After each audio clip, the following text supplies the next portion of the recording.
Bismillahirrahmanirrahim. Assalamualaikum warahmatullahi wabarakatuh. Alhamdulillahirrabbilalamin. Wassalatu wassalamu ala asrafil anbiya'i wal mursalin wa ala alihi wa sahbihi ajma'in. Amma ba'du. Perkenalkan, nama saya Abdul Mensos, Program Studi Pendidikan Sekolah Dasar Institusi STKP Hamzat. Saya bergabung di STKP Hamzat pada tahun 2019. Adapun mata kuliah yang saya ampu yakni mata kuliah kajian budaya lokal, di mana mata kuliah kajian budaya lokal ini merupakan mata kuliah umum dengan bobot 2 SKS.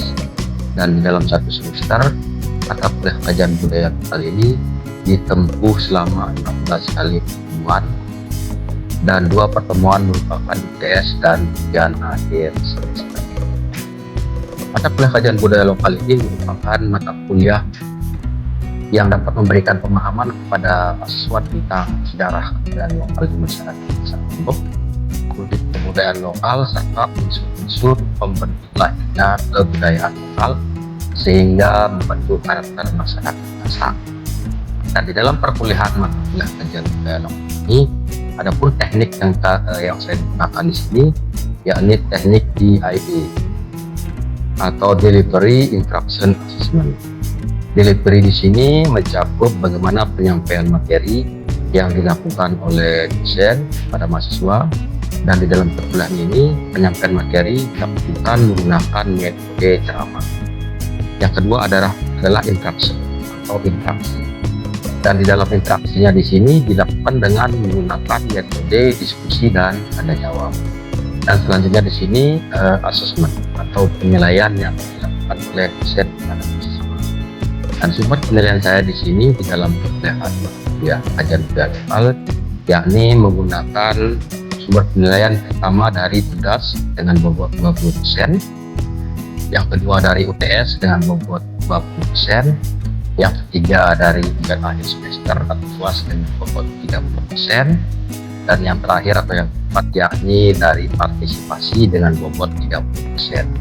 Selanjutnya capaian pembelajaran lulusan. Adapun capaian pembelajaran lulusan yang ingin dicapai dalam perkuliahan atau pembelajaran mata kuliah kajian budaya lokal, yang pertama adalah capaian pembelajaran lulusan atau CPL yang menekankan pada sikap, yakni bertakwa kepada Tuhan Yang Maha Esa dan mampu menunjukkan sikap religius.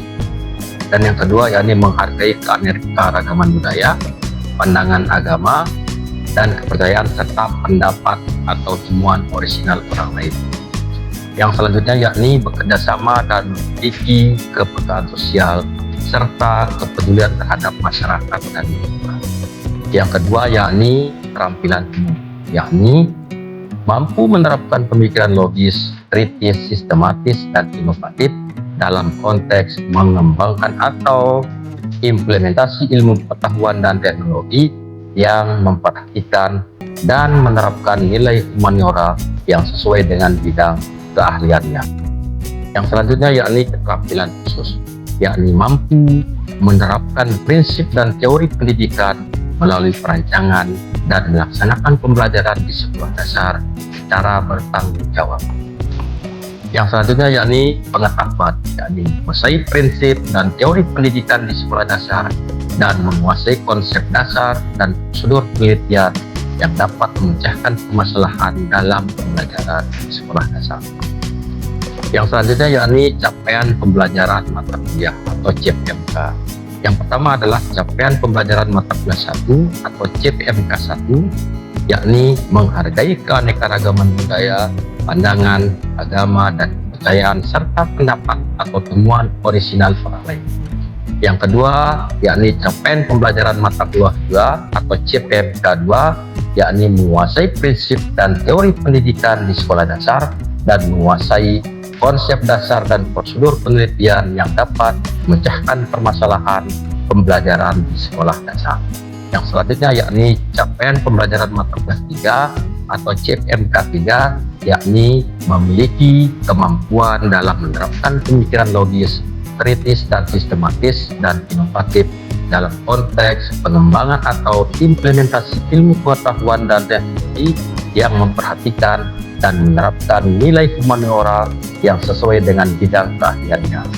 Yang selanjutnya yakni capaian pembelajaran mata kuliah 4 atau CPMK 4, yakni mampu menerapkan prinsip dan teori pendidikan melalui perancangan dan pelaksanaan pembelajaran di sekolah dasar secara bertanggung jawab. Selanjutnya yakni sub capaian pembelajaran mata kuliah atau sub CPMK. Yang pertama yakni mahasiswa mampu mendeskripsikan pengertian kebudayaan. Yang kedua, mahasiswa mampu mendeskripsikan wujud kebudayaan. Yang ketiga, mahasiswa mampu menjelaskan unsur-unsur kebudayaan. Yang keempat, mahasiswa mampu menjelaskan fungsi kebudayaan. Yang kelima, mahasiswa mampu mendeskripsikan kebudayaan dalam bentuk cerita rakyat. Yang keenam, yakni mahasiswa mampu menjelaskan teori difusi kebudayaan. Yang ketujuh, yakni mahasiswa mampu menjelaskan teori asimilasi kebudayaan. Yang kedelapan, yakni mahasiswa mampu menjelaskan teori akulturasi kebudayaan. Yang kesembilan, yakni mahasiswa mampu mendeskripsikan wujud kebudayaan lokal. Yang kesepuluh, yakni mahasiswa mampu menjelaskan unsur-unsur kebudayaan lokal. Dan yang ke-11, yakni mahasiswa mampu mendeskripsikan sejarah kebudayaan masyarakat tersebut. Dan untuk lebih jelasnya terkait dengan pembelajaran mata kuliah kajian budaya lokal, sekarang akan saya tampilkan video pembelajaran budaya lokal di kelas. Demikian, selamat menyaksikan. Wabillahi taufiq wal hidayah. Assalamualaikum warahmatullahi wabarakatuh. Bismillahirrahmanirrahim. Assalamualaikum warahmatullahi wabarakatuh. Oke, gimana kabarnya semua hari ini? Alhamdulillah.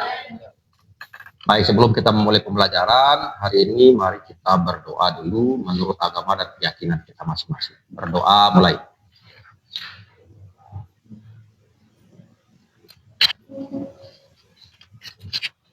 Berdoa selesai. Baik, jadi pada hari ini di pertemuan kita yang kedua di mata kuliah kajian budaya lokal, materi yang akan kita bahas yakni terkait dengan apa itu kebudayaan.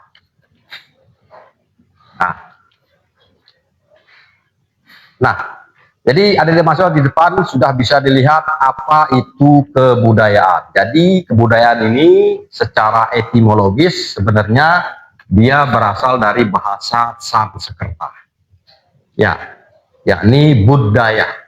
Bentuk jamak dari kata budi dan daya. Budi itu artinya akal atau pikiran.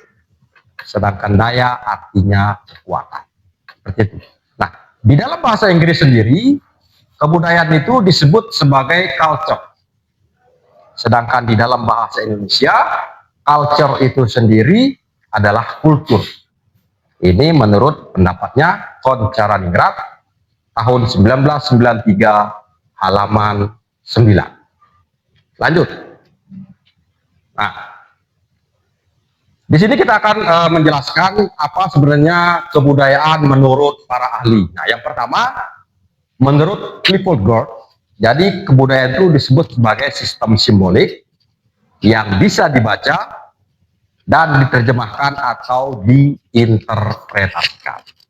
Nah, yang kedua, menurut Sultan Syahrir Ali Shahbana, jadi kebudayaan itu dapat dikatakan sebagai manifestasi dari cara berpikir manusia.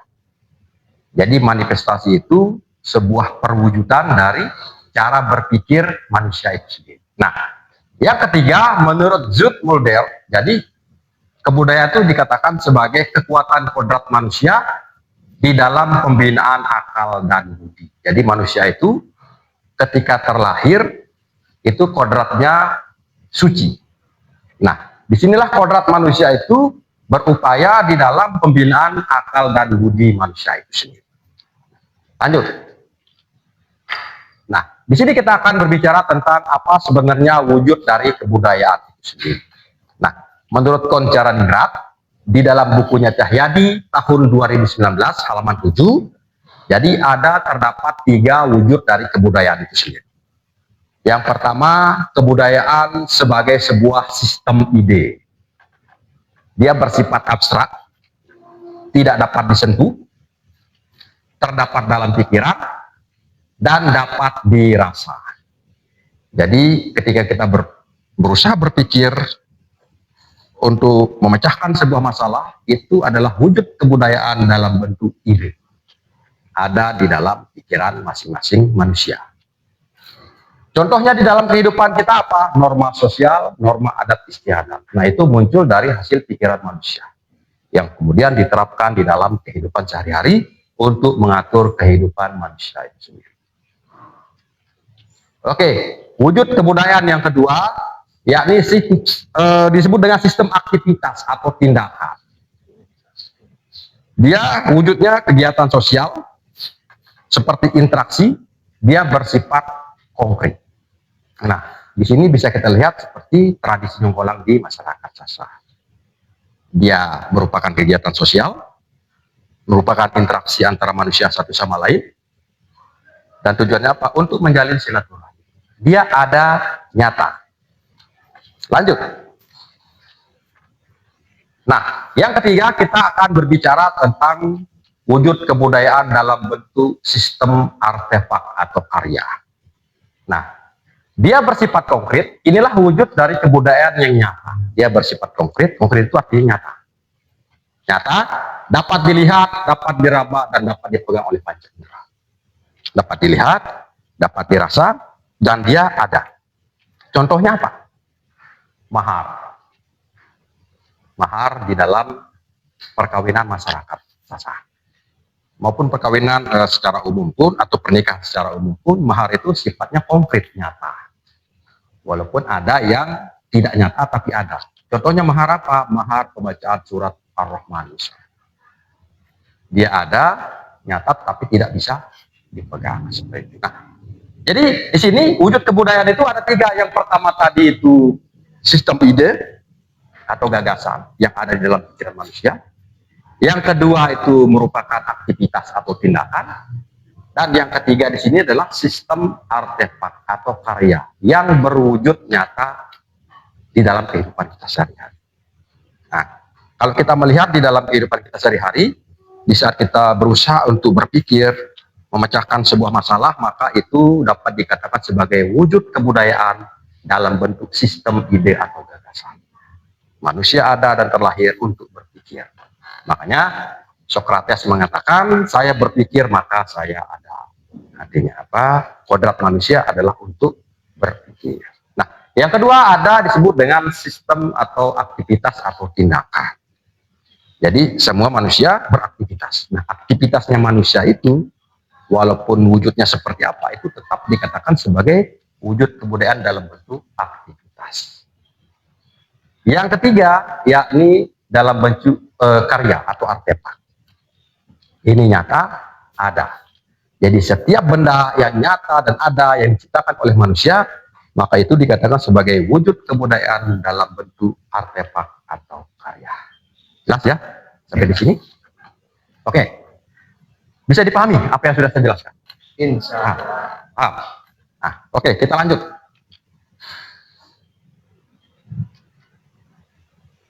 Nah, sekarang kita masuk ke sesi tanya jawab dan evaluasi pembelajaran.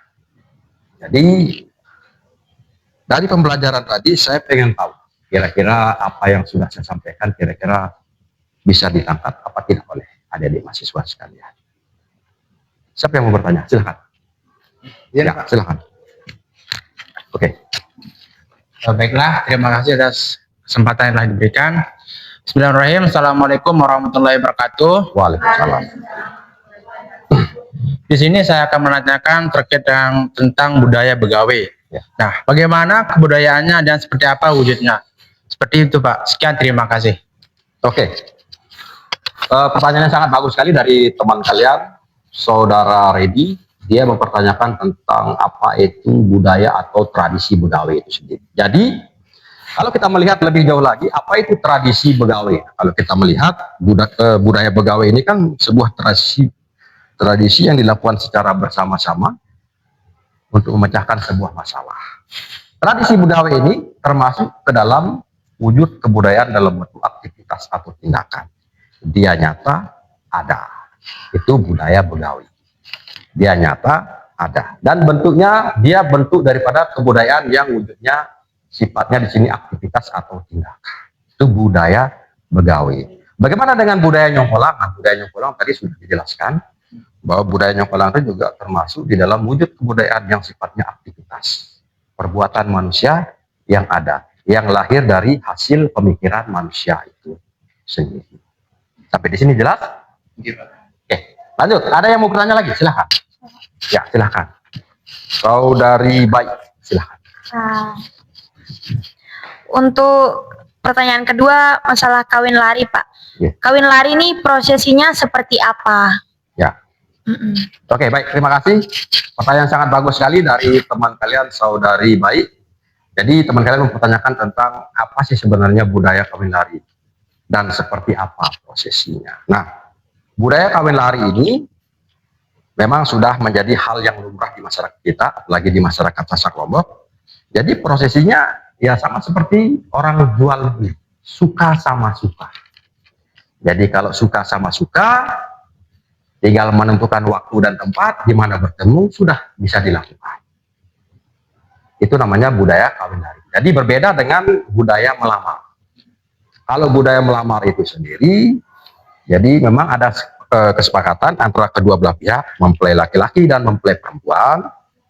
Jadi ditentukan waktunya kapan. Itu bertemu di rumah si mempelai perempuan. Nah, di sanalah baru diajukan apa saja syarat-syarat yang harus dipenuhi oleh pihak mempelai laki-laki. Itu kalau budaya melamar. Tapi umumnya di masyarakat kita yang lebih umum dilakukan adalah budaya kawin lari. Di mana antara dua insan atau dua anak manusia melakukan sebuah kesepakatan, menentukan waktu kapan dan di mana, kemudian prosesinya ya seperti dilihat. Dilakukanlah budaya kawin lari. Dibawa si perempuan ke rumah si laki-laki. Itu budaya kawin lari. Lanjut. Apakah ini sudah jelas? Nah, oke, lanjut. Ada lagi yang mau bertanya? Silakan. Saya Pak. Ya, silakan. Ya, terima kasih atas kesempatannya. Oke. Di sini saya mau bertanya tentang maulid adat. Ya. Bagaimana kemunculan maulid adat dan apakah maulid adat itu termasuk ke dalam kebudayaan? Oke. Baik, terima kasih atas pertanyaannya. Jadi pertanyaan yang sangat bagus sekali dari teman kalian terkait dengan budaya di masyarakat kita. Salah satunya adalah budaya maulid adat. Jadi maulid adat ini merupakan sebuah kebudayaan yang hanya ada di Lombok saja. Jadi kalau ada di mahasiswa nanti pergi keluar Lombok, adik-adik tidak akan pernah menemukan yang namanya budaya maulid adat di luar Pulau Lombok. Jadi ini hanya ada di Pulau Lombok saja. Jadi maulid adat itu adalah sebuah prosesi perayaan hari kelahiran Nabi, tapi dilaksanakan secara adat atau tradisi oleh masyarakat kita. Perayaan hari lahir Nabi, tetapi dilakukan secara apa? Tradisi masyarakat kita. Ya, sesuai dengan kebudayaan lokal di masyarakat kita. Jadi maulid adat ini bisa dikatakan dia ada dan menyatu di dalam kehidupan masyarakat kita, masyarakat Sasak. Di mana maulid adat ini merupakan akulturasi budaya antara budaya Islam dengan budaya masyarakat Sasak. Jadi Islamnya di mana, budaya Islamnya di mana, budaya Islamnya ketika merayakan hari kelahiran Nabi. Itu berkaitan dengan agama. Ketika dilaksanakan secara adat atau tradisi, itu mengacu kepada budaya masyarakat Sasak. Umumnya maulid adat ini ada, itu jauh sebelum kita sebagai generasi muda ini ada. Jadi budaya ini sangat sulit sekali untuk dihilangkan. Karena sudah menyatu di dalam kehidupan masyarakat kita. Nah, tujuan daripada dilaksanakannya maulid adat ini adalah sebenarnya untuk memberikan peringatan atau memberikan pelajaran kepada generasi muda kita yang ada di masyarakat Sasak ini tentang pentingnya perjuangan Rasulullah. Agar kita bisa meneladani apa yang ada di dalam perjuangan tersebut, kemudian bisa mengimplementasikannya di dalam kehidupan sehari-hari. Apa yang dilakukan oleh Nabi, itu yang harus kita laksanakan. Tentunya semua yang bersumber dari Nabi atau Rasulullah, itu pasti yang baik-baik saja. Itu yang perlu ditiru. Cuman karena masyarakat kita, masyarakat Sasak ini kan pintar. Jadi dia membuat semacam tradisi maulid adat. Perayaan hari kelahiran Nabi, tetapi menggunakan kearifan lokal di masyarakat kita. Jadi adatnya dapat, ilmu agamanya juga dapat. Seperti itu. Jelas ya? Ya, oke. Mungkin ada yang bertanya lagi, silakan. Pak. Ya, silakan. Siapa namanya? Desi Wulandari. Desi Wulandari. Ya, silakan. Apa yang mau ditanya? Di sini saya mau menanyakan tentang hukum kawin lari, Pak. Bagaimana hukum kawin lari menurut ajaran agama Islam? Oke, baik. Jadi pertanyaan yang sangat menarik sekali dari teman kalian terkait dengan hukum kawin lari menurut ajaran agama Islam. Nah, seperti kita tahu, mayoritas masyarakat kita, masyarakat Sasak Lombok adalah masyarakat yang menganut agama Islam. Nah, apakah kawin lari ini diperbolehkan atau tidak? Oke, jadi kalau kita melihat budaya kawin lari ini sudah ada sejak zaman dulu, zaman kakek nenek kita. Terkait mengenai masalah dia dibolehkan atau tidak, nah sekarang akan kita bahas. Nah, di dalam ajaran Islam kita diminta untuk menjauhi yang namanya zina. Zina ya. Nah, sedangkan di dalam tradisi kawin lari itu kan terjadinya pertemuan antara laki-laki dan perempuan yang di awalnya sudah memiliki kesepakatan untuk bertemu, bersatu, dan membina sebuah hubungan rumah tangga. Caranya apa? Ya seperti pada umumnya, ketemu di jalan atau langsung ke rumah si perempuan, kemudian dibawa lari. Itu kan prosesnya atau caranya. Nah, bagaimana menurut ajaran agama Islam sendiri, hal seperti ini sebenarnya tidak dibolehkan. Kenapa? Karena mengacu kepada unsur perzinahan. Ya. Yang dibolehkan di dalam Islam itu seperti apa? Melamar. Tradisi melamar. Jelas ya?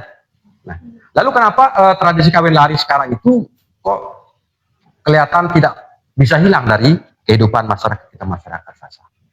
Kenapa yang tulis terlihat di masyarakat kita itu kok adatnya yang lebih kental, sedangkan agamanya seperti di nomor 2-kan? Itu kenapa?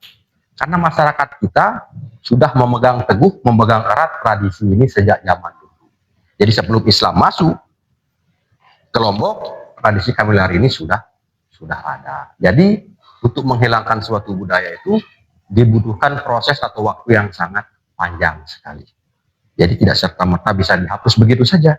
Bagaimana cara menghilangkan tradisi-tradisi yang buruk? Salah satu caranya adalah dengan membina generasi-generasi muda.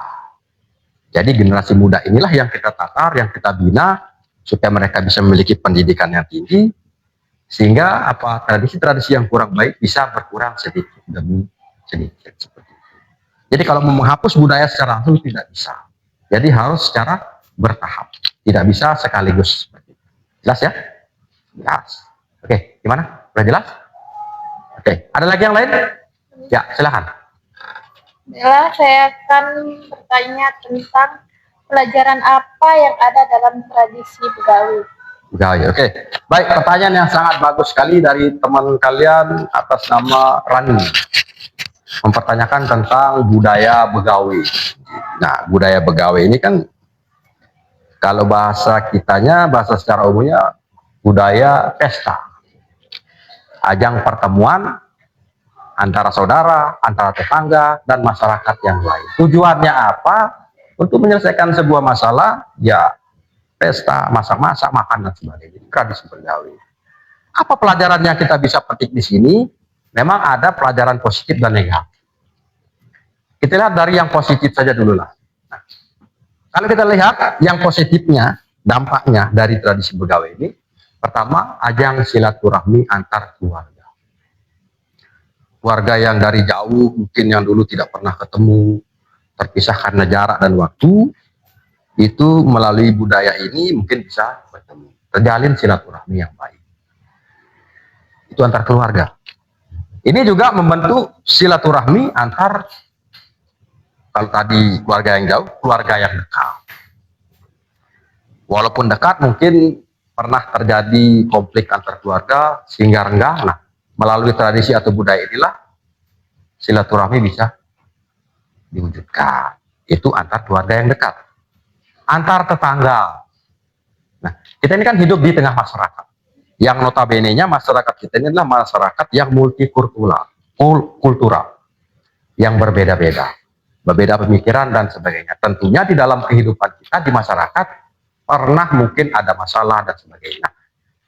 Momen begawe ini bisa dijadikan sebagai sebuah momen untuk ajang silaturahmi juga, memperbaiki hubungan yang tadi retak menjadi lebih baik lagi. Itu antar tetangga, yang dekat maupun yang jauh. Itu yang positifnya. Yang negatifnya apa? Banyak. Apa yang negatifnya? Salah satunya banyak pengeluaran. Ya. Pengeluaran dari siapa? Dari pihak yang melakukan begawe itu. Banyak pengeluaran dan makanan juga banyak terbuang sia-sia. Pengeluaran mungkin dari segi keuangan, finansial itu kan keuangan, materi, tenaga, dan pikiran. Jadi masyarakat kita, apalagi masyarakat yang ada di Bayan itu, kalau sudah yang namanya begawe, itu semua seperti berlomba-lomba untuk begawe, potong kerbau dan sebagainya. Tetapi di saat mereka diminta untuk menyekolahkan anaknya, mereka semua merasa miskin, tidak punya uang dan sebagainya. Nah, itu masyarakat kita lebih senang begawe daripada ya menyekolahkan anak. Itu masyarakat kita. Jelas ya? Jelas. Oke. Selanjutnya, mungkin ada yang bertanya, silakan. Siapa lagi? Saya, Pak. Oke, silakan. Siapa namanya? Endang, Pak, terkait nyongkolan. Oke. Apa makna yang ada dalam tradisi nyongkolan? Oke. Jadi kalau kita melihat tradisi nyongkolan, nah ini termasuk pertanyaan sangat bagus sekali dari teman kalian. Mungkin di antara kita semua yang ada di sini mungkin sering melakukan hal semacam itu. Apa sebenarnya makna yang ada di dalamnya? Kalau kita melihat tadi, kalau dampaknya ya banyak, ada yang positif, ada yang negatif. Kalau yang positif dampaknya yang pertama, ya tadi itu menjalin silaturahmi antara pihak keluarga yang laki-laki dengan keluarga yang perempuan. Tujuannya diarah itu apa? Supaya ditahu oleh masyarakat bahwa dia itu sudah menikah. Sehingga kalau nanti diketemukan mereka sedang berdua, tidak timbul yang namanya fitnah. Ya, nah itu dampak yang positif. Yang negatifnya apa? Rentan kecelakaan. Apalagi kalau sudah muda-mudi. Naik motor berdua, kebut-kebutan di jalan, itu rentan kecelakaan. Kadang juga menjadi ajang kebut-kebutan. Dan juga bisa dijadikan sebagai tempat ajang mabuk-mabukan. Bikin macet lalu lintas dan sebagainya. Itu yang negatifnya. Sedangkan maknanya apa? Apa yang bisa kita petik dari tradisi nyongkolan itu sendiri? Kalau kita melihat, kita diminta untuk tetap bersatu padu dalam hal apapun. Jangan terpecah belah. Bersatu padu dalam membangun ekonomi keluarga, ekonomi masyarakat, pendidikan, dan sebagainya. Jadi maknanya banyak. Kalau kita melihat, pertama, dalam tradisi nyongkolan itu, supaya kita bersatu padu. Bersatu padunya dalam hal yang baik-baik saja. Bukan dalam hal yang negatifnya. Nah, tapi kebanyakan kalau di masyarakat kita, yang kelihatan menonjol adalah yang tidak baiknya. Banyak kita berpikiran bahwa di dalam tradisi nyongkolan itu, pasti hal-hal yang negatif yang banyak di sana. Seperti ajang mabuk-mabukan yang tadi, ajang muda-budi untuk pacaran mungkin, ajang kebut-kebutan, ajang perkelahian, dan sebagainya. Itu yang terlihat. Oke. Kalau tidak ada yang bertanya lagi, udah jelas ya pertanyaan saya? Baik, terima kasih. Kalau tidak ada yang bertanya lagi, saya cukupkan sampai di sini. Kita ketemu lagi nanti di minggu yang ketiga dengan materi yakni unsur-unsur kebudayaan. Demikian, wabillahi taufiq wal hidayah. Assalamualaikum warahmatullahi wabarakatuh. Waalaikumsalam.